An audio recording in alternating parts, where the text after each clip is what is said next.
On behalf of the fine people of New York City and real rhinos everywhere, I ask you to put your mechanized paws in the air. Taking over in the moonlight gets exposure, and the players have been chosen, and it seems like fate has spoken. When it seems your faith is broken, by the second losing focus, ain't no way to get out, get out, get out, get out, unless...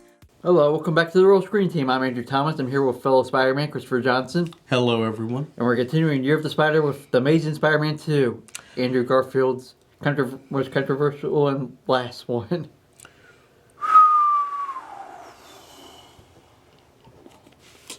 Yeah. You want to get into the overview? Okay.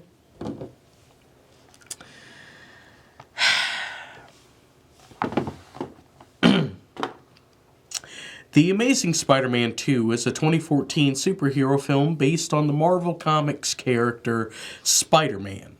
The film was directed by Mark Webb and produced by Avi Arad and Matt Tolmach. It is the fifth theatrical film for Spider-Man, and the fifth film produced by Columbia Pictures and Marvel Entertainment. And it's the sequel to The Amazing Spider-Man and the final film for the Amazing Spider-Man series for now.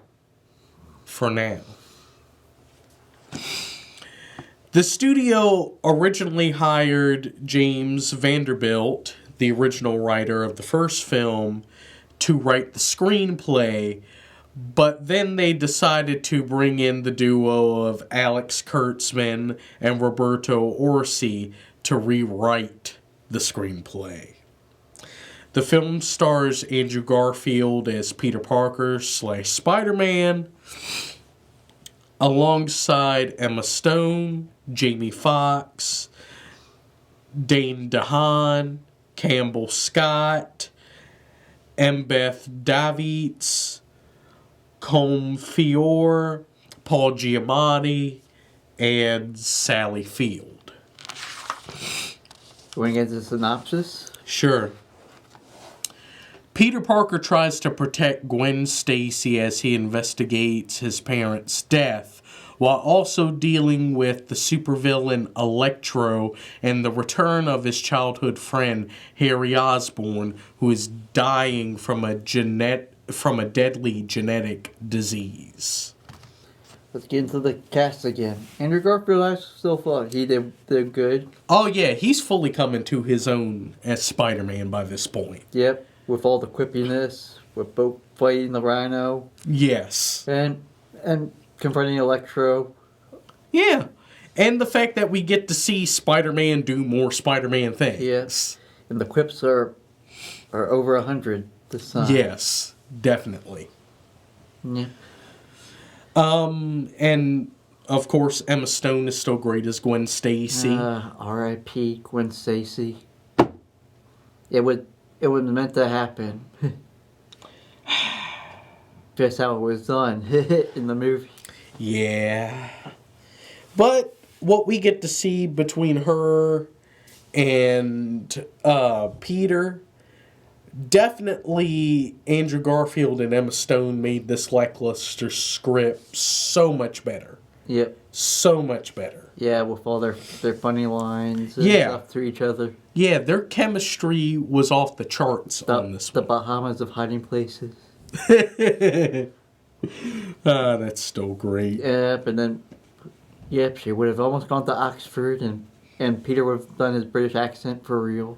I would have liked to have seen. Would he have? I would have liked to have seen Andrew Garfield playing Peter try to play a fake British accent. That would have been interesting. It what? Just use his regular accent? Yeah.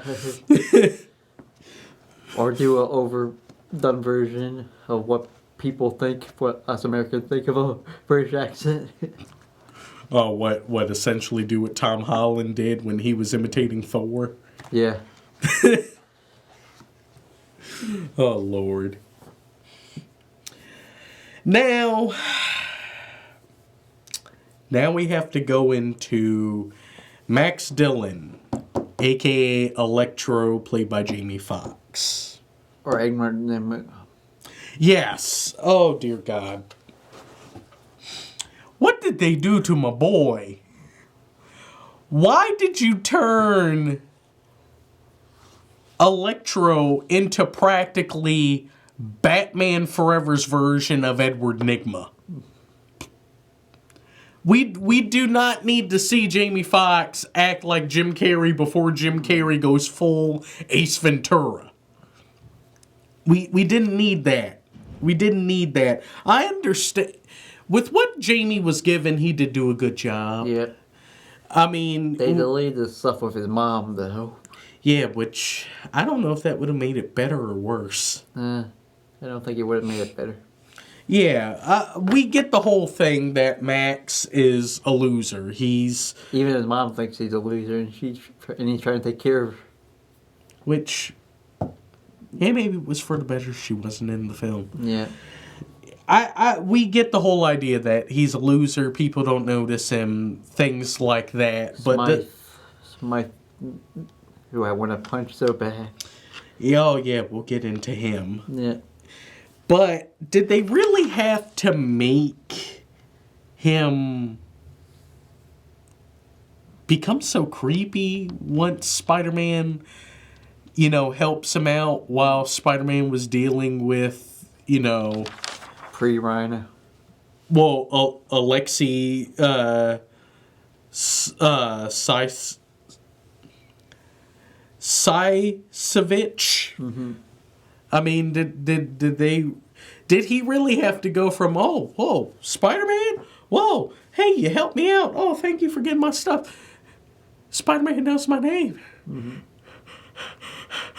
He did that with Gwen, too. He also did that with Gwen, too. Yeah. I mean, bro, calm down. Calm down. Yeah.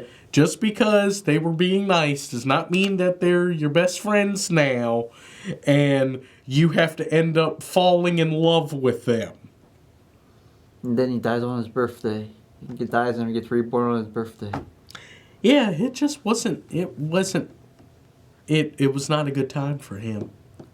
Yep.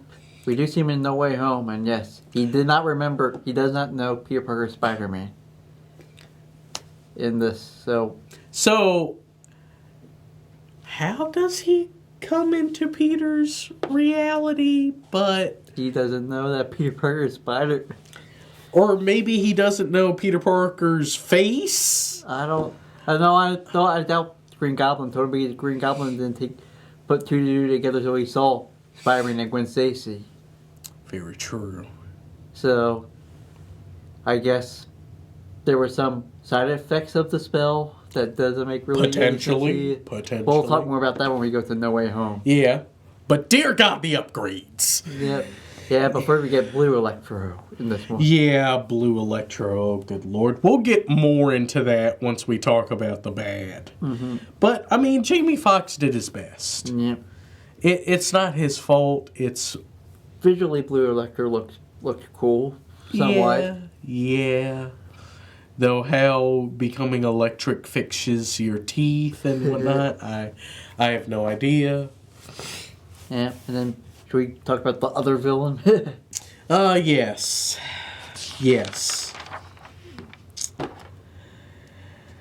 Dane DeHaan as Harry Osborne. Also, the Green Goblin. Yes. They decided to make him the Green Goblin instead of Norman Osborn. That's not how things go. We go from Ned Leeds as Hobgoblin, then he goes to prison or dies, then we get Norman Osborn as Green Goblin, then, while either Norman is dead or in jail or trying to fix upon himself, Harry becomes Green Goblin. You skipped a whole Osborn. Yep. Although he does appear. Yeah, and apparently the genetic disease legit ends up turning them into goblin-like individuals. Yeah. Most of his thing was worried about being staying alive, even though his father lasted a little. Yeah,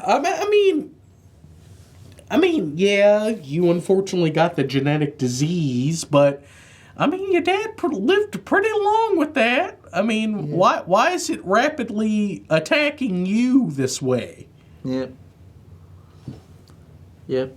He does have good chemistry with Andrew Garfield when they're good to each other. Nice. Yeah. You know, actively getting to see, you know, Peter and Harry reconnect after some time not being able to see each other, and you actually get to see the friendship they have. Yeah. Maybe not on the same level as Tobey Maguire and James Franco, but it was still good.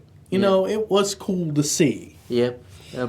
And Dane DeHaan did his best with what he was given. Yep, he was good being smart mouth to the Oscorp people, referencing the last movie's failures that they did, and all that. He even fought back to take control literally of Oscorp. Yeah. Good Lord. With some help from Electro. Yeah. Because that was the only way he was going to get it back. Yep. Of course, he did have some of a relationship with Felicia, played by Felicity Jones. Yeah, Felicia Hardy actually has a small part in this film. Yeah, played by Felicity Jones, and they, like they said, there were scenes filmed that they actually had a relationship. I think it was already alluded to in the theatrical version. Yep. That there was a thing. Yeah.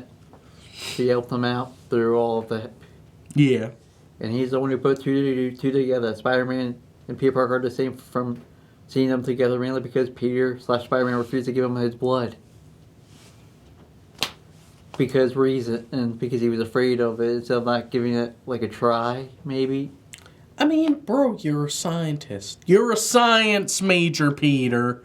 Your whole idea is working on the scientific method to see if maybe this can help Harry. But you didn't want to do it. Now look at what happened. Yep. Look at everything that happened. Yep. He literally turns into a goblin and kills Gwen Stacy. Literally. Yeah. Feel the guilt, Peter. Yeah, of course. Feel the guilt. There was also the lead scene, which hasn't been shown yet, but Andrew Garfield's Peter almost tries to kill Green Goblin after the Gwen Stacy death. With his own jet. It was his own glider, yeah. Oh, dang! Yeah, he was. So apparently this is a recurring thing. Yep. Oh, good Lord! Foreshadowing No Way Home, possibly. Oh, good Lord! He was gonna... Oh, dang! Yeah. I knew this was a darker interpretation of Spider-Man, but good Lord! Yeah. You were already strangling the man in the freaking clock tower. Did you have to decide... Gwenstead. Oh no, I've got something for your ass. Yep. We see the promotional stills of that. Oh, good Lord. Lead scene of He that. was gonna murder Harry. Yeah. In cold blood. Yeah, but Harry survives to get ready for the Scissor Six that never happened. Yeah. Maybe. Yeah. Yep. And he turns back into a regular thing because he says it comes and goes. Yeah, he was given something by mysterious means. We'll get into that mysterious means. Yeah. Well, I guess we need to talk about the other big elephant in the room. Campbell Scott as Richard Parker and M. Beth Davids as Mary Parker. They get full extreme on the plane crash. Yeah.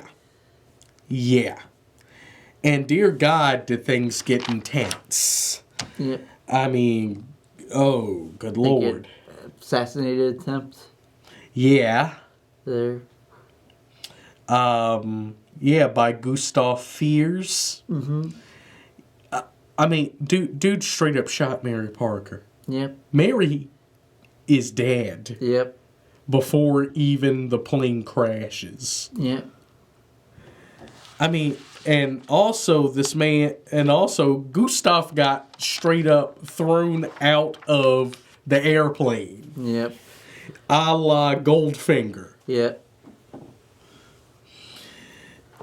Yep. Of course, we get to see from Richard Parker's point of view this time and see what actually happened to him. Yeah, he was essentially going to whistleblow on Oscorp. Yeah. Because of, all the various shady things that they were doing. Also, possibly dealing with Norman Osborne. Yeah. Also, who may or may not have still died. I think he did die. I still have my questions about that. True. I still think he was trolling Harry just so Harry could do what needed to be done. But they did fully set up Harry to be the new Goblin. Yeah, that too. To be Green Goblin. So. Yeah, it's all complicated. Yeah. Of course. But did it have to go to this extreme means to whistleblow on Oscorp? Is Oscorp really that powerful? I guess so, because they set him up as a traitor. Talking to Aunt May and Uncle Ben about that.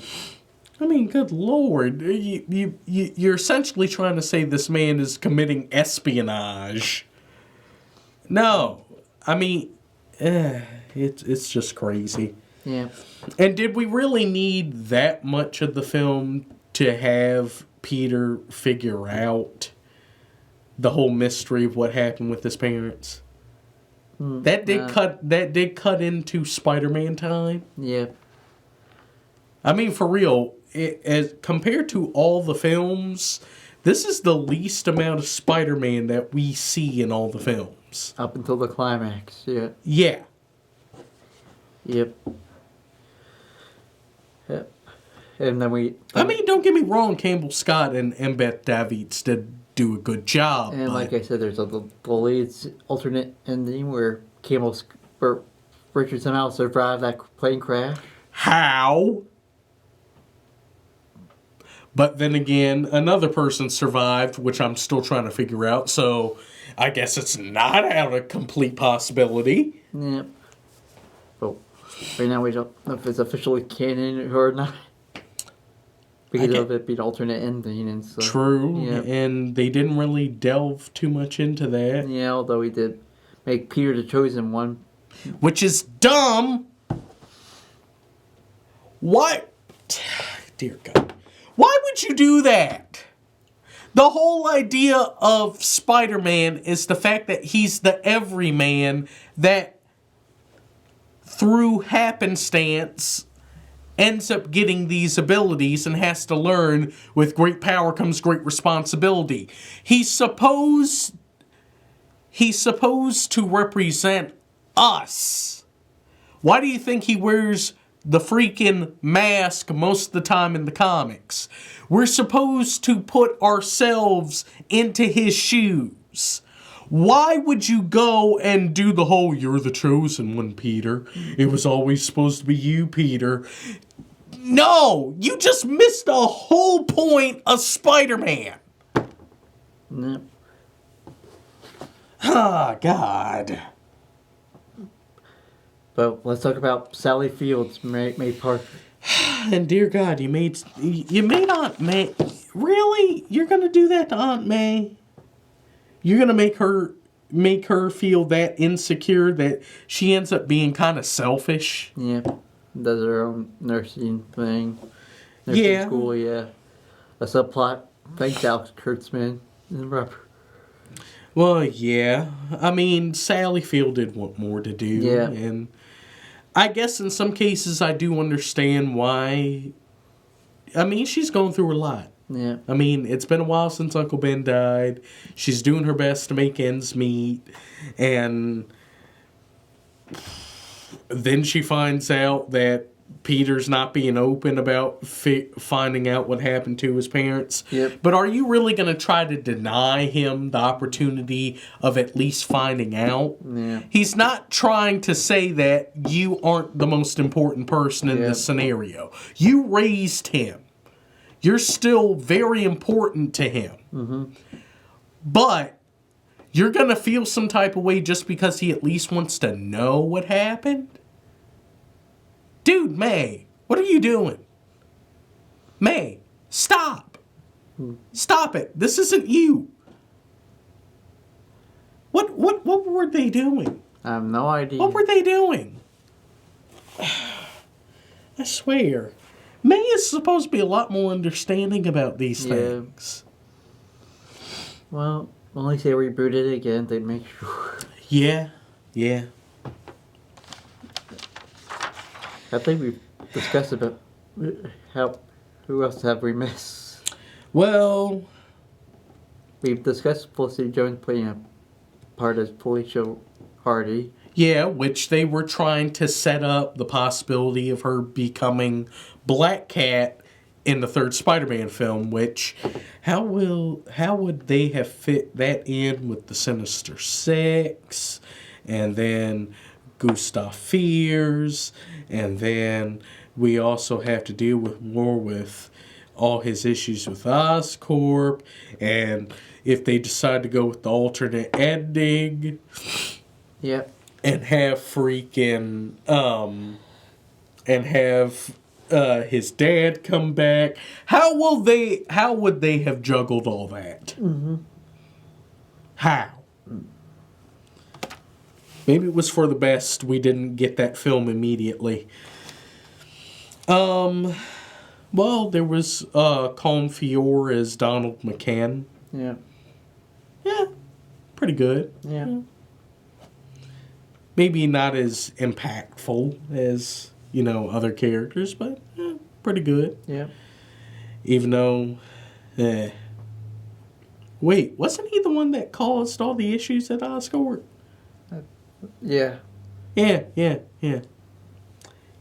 real jerk. Yeah. Real jerk. Then we got Smythe. Almost doomed us all. Then we also had Smythe. Oh, yes. But we'll get more into him a bit later. Okay. And of course, Paul Giamatti Yeah. as Alexei Sisovich, a.k.a. the Rhino. He did pretty good for his opening and ending scene. Yeah. I mean, would his role be considered a cameo? Yeah, I thought it somewhat. Kinda. Yeah. Because we really didn't get to see too much of him. Yep. But it did look like Giamatti was having fun. Yeah. And I would have liked to have seen more of him, Yeah. But I understand this is an Electro and Green Goblin story. Yeah. Even though technically, who's considered the greater villain in this? Who's really the main villain? Or are they actually villains at all? That they were created by Oscorp. Very true, but at the same time, they end up doing some very nefarious means. Yeah, well, Harry sort of tops that out by killing Gwen Stacy. Yeah, but at the same time, Electro almost causes some killings and does some killings. Yeah. Well, they were torturing him also. Very true, very true. I mean, dear God, really? Really, Ravencroft? Really? Yeah. Really, Ravencroft Institute? But let's get into the good that we haven't already stated already. Okay. Well, we do have to give all the credit in the world to the music. Mm-hmm. Yeah, Hans Zimmer and company, known as the Sinister Six. Mm-hmm. They definitely did a good job as far as the soundtrack. For both of these movies. Yeah, definitely did a fantastic And job. this will be the last time you'll hear of Hans Zimmer. Bong. Mm-hmm. Though, did they really have to have that song For You during one of the montages? I don't know. Did they? I've already dealt with that film enough at my job. I've already dealt with that song enough at my job. Did I really need to hear that in one of the movies that I'm trying to watch? No, not really. But that wasn't Hans or anyone else's fault. Blame Columbia Pictures for that. Mm-hmm. And, of course, all the fights were great. Yep. All the fights were fantastic. Yep. Like we said, Spider-Man's quippiness was fantastic. Yeah. I mean, the fights he had with Electro were really good. Yeah. I like his fights with the Rhino the first time. Yeah, even though we didn't get to see too much of a conflict. Yeah, we get to hear the Spider-Man song in his cell phone. Which, does he get money for that? Probably not, since no one knows who he is. These are questions. Yeah. But, and I guess the fight with Goblin was okay. Yeah. Not as good as the Electro fight, but it was still pretty good. Yeah. I would have loved to have seen a full fight with him and Rhino, but no, we don't get to have that now, do we? No. No. I'm sure we get to the back. Well, dear God, this story was a cluster. Yeah. Like we said, we don't know who the villains actually are. Yeah, who's the main villain? We're running into the same issues with Spider-Man 3 on this one. Yep. We don't know who is truly considered the main villain of this story. Peter not being a good scientist. Mm-hmm. Dear God, was Max way too creepy and a ripoff of Edward Nygma. Mm-hmm. Aunt May being selfish. Not enough Smythe. True. I would have liked to have seen him get in a wheelchair from Electro. Well, yeah, before we go too deep into the negatives, there is one more good thing, all the cameos. Yeah. I mean, of course, we got another Stan Lee cameo! Yeah. And, of course, we got B.J. Novak as Alistair Smythe. Yep. One of the other heads of Oscorp. Mm-hmm. And he's the main antagonist for Max before he goes full Electro. I would have liked to have seen Electro have some sort of justice for how much of Smythe being a dick. Yeah. Like, put him in a wheelchair. Oh, what? Actually have him be the cause for him to have his pimpin' hover wheelchair in the comics and in the 90s cartoon? Yeah. That would have been cool. Yeah. That would have been cool. Yeah. And plus, that would have given him even greater purpose of potentially, developing some of the things to try to kill Spider-Man. Yeah. And, of course, we got Chris Cooper as Norman Osborn. How do you waste Christopher Cooper like this? Yeah. How? Should have been him doing the killing. I know, right? Yep.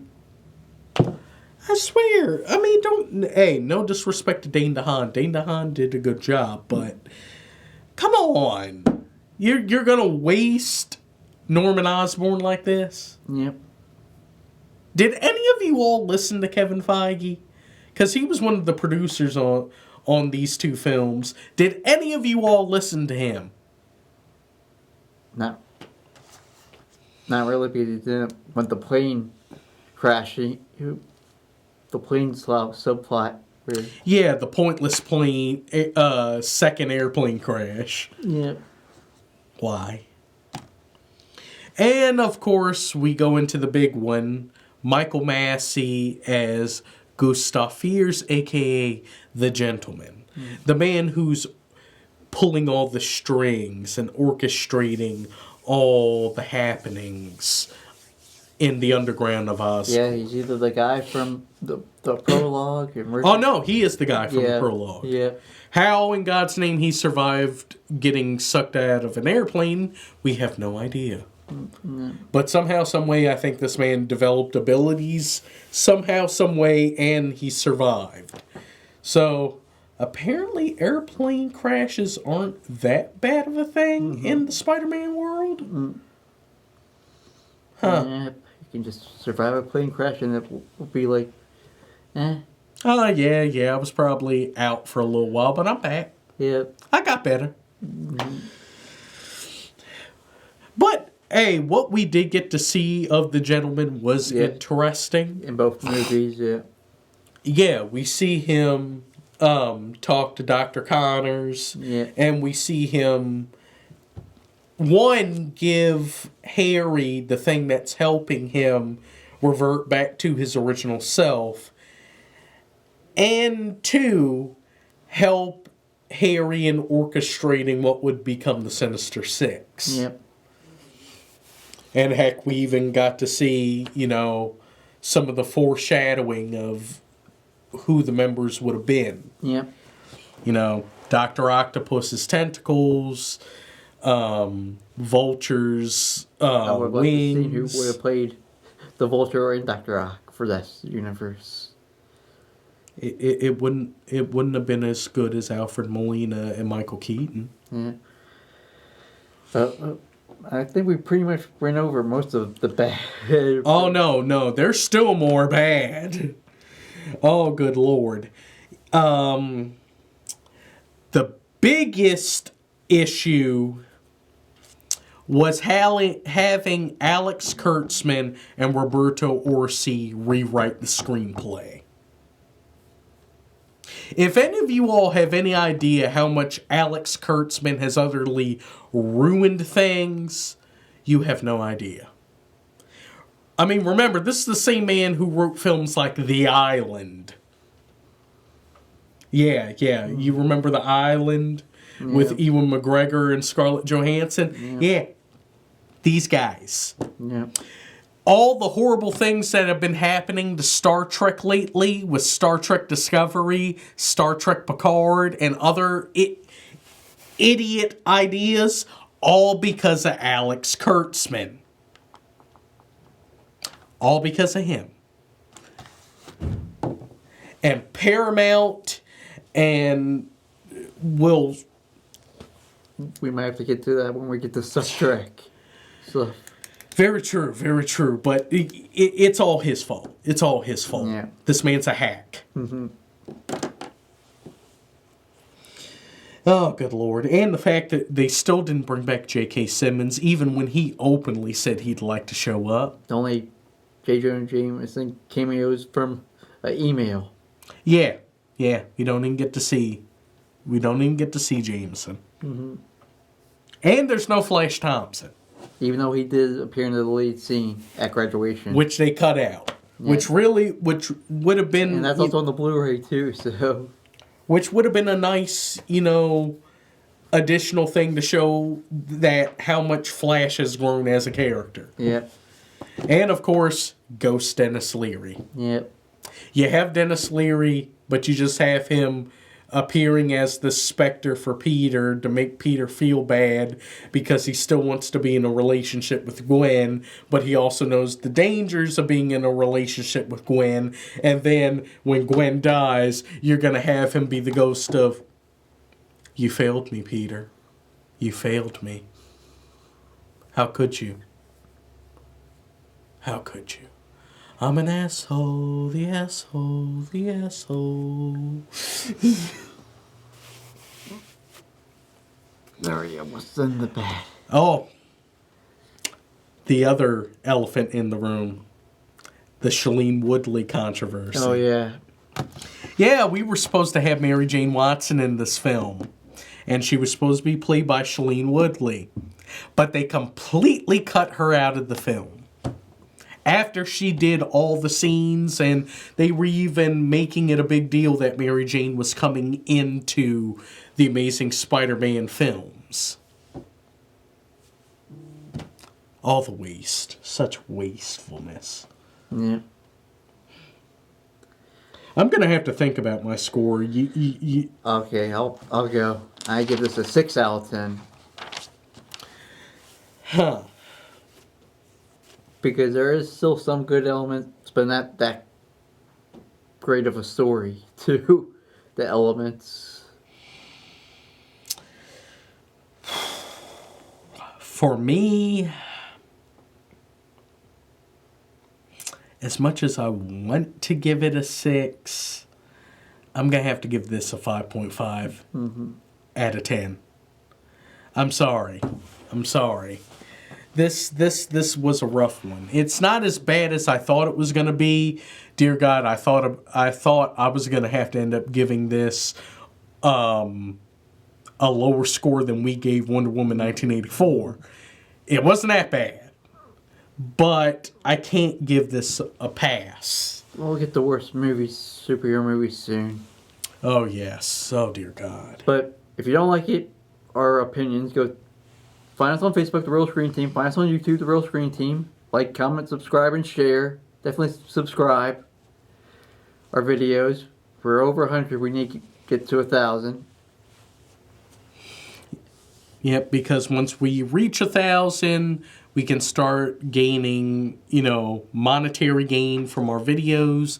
And we'll also create a Patreon so you all can do, some viewer suggestions. But we're not done with Year of the Spider yet. We now move to the third Spider-Man, Tom Holland. Hallelujah. Hallelujah. We're finally getting to my favorites. No disrespect to, Tobey Maguire and the first Andrew Garfield film. Yep, we're starting with Homecoming. Spider-Man Homecoming. Oh, I'm so excited for that one. Yep. So you want to roll us out? Well, sure. Well, thank you all for coming. Definitely come back and watch us again.